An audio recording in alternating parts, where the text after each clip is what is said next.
People are going to the emergency room with valuables, but by the time they leave, their valuables go missing. Yeah, so it's a troubling pattern here, according to several Utahns, calling KSL investigator Matt Gephardt after their possessions were lost in the emergency room. Matt? Mike Daney, think about it. If you are in a medical emergency, the last thing you're probably thinking about is what valuables you may have brought with you. You're confident that whatever you go into the hospital with, you're going to leave with. But after seeing this report, that may change.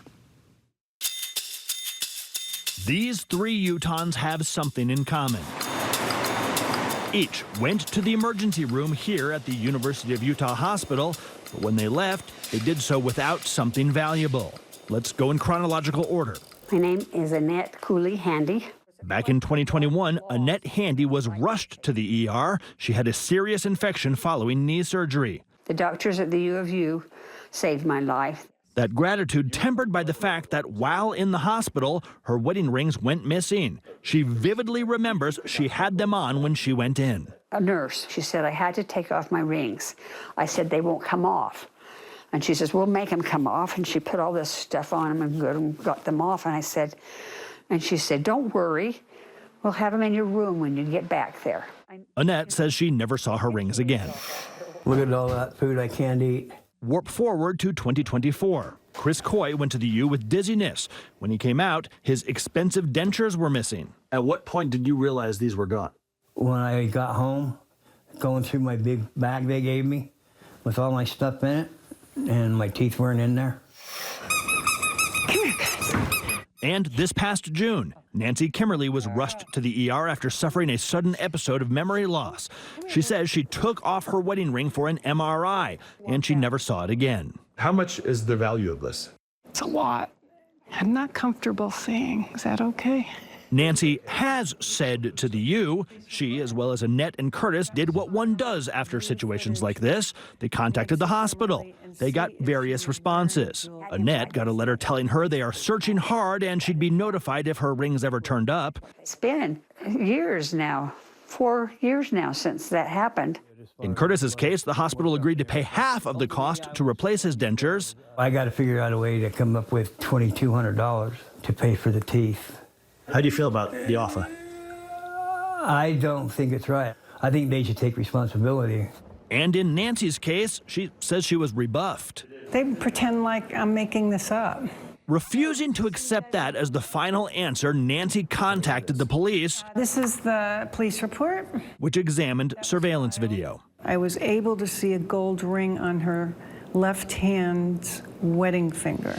Nancy, Curtis, and Annette also reported their losses to the KSL investigators. Nobody ever said, gee, we're sorry for your really terrific loss. He said, well, the university is not going to accept blame of them being lost. I reached out to you because I felt desperate after the University of Utah wasn't helping.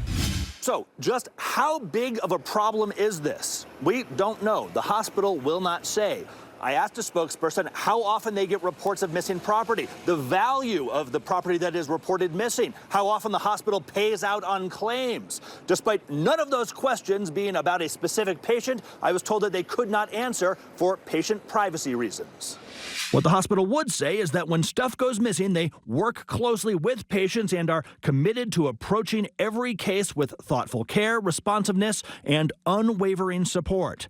But that unwavering support only goes so far.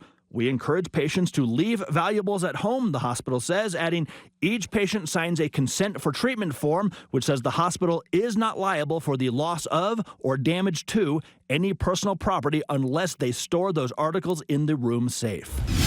As for these three patients, well, Annette expects she will never see her lost valuables again. I know that my rings can't be replaced, but it would be nice that somebody recognized that it was a real loss to me.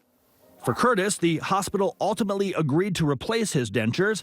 It happened after I contacted the hospital on his behalf, though a spokesperson insists that the decision was made before I reached out. What's it like having them back?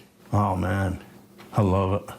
Nancy says she also heard from the U after we reached out to them, and they had some good news for her. She got a letter saying, please provide an appraisal of the wedding ring to begin the reimbursement process. I came in with jewelry, and I would expect to walk out with jewelry. That may be the expectation, but as I was looking into this one, I realized stuff does get lost in hospitals a lot. I found news articles and medical journal articles from all over the country talking about this very issue. If you got a problem you can't solve, give me a shot at it. The number 385-707-6153, or you can email me, Matt@ksl.com.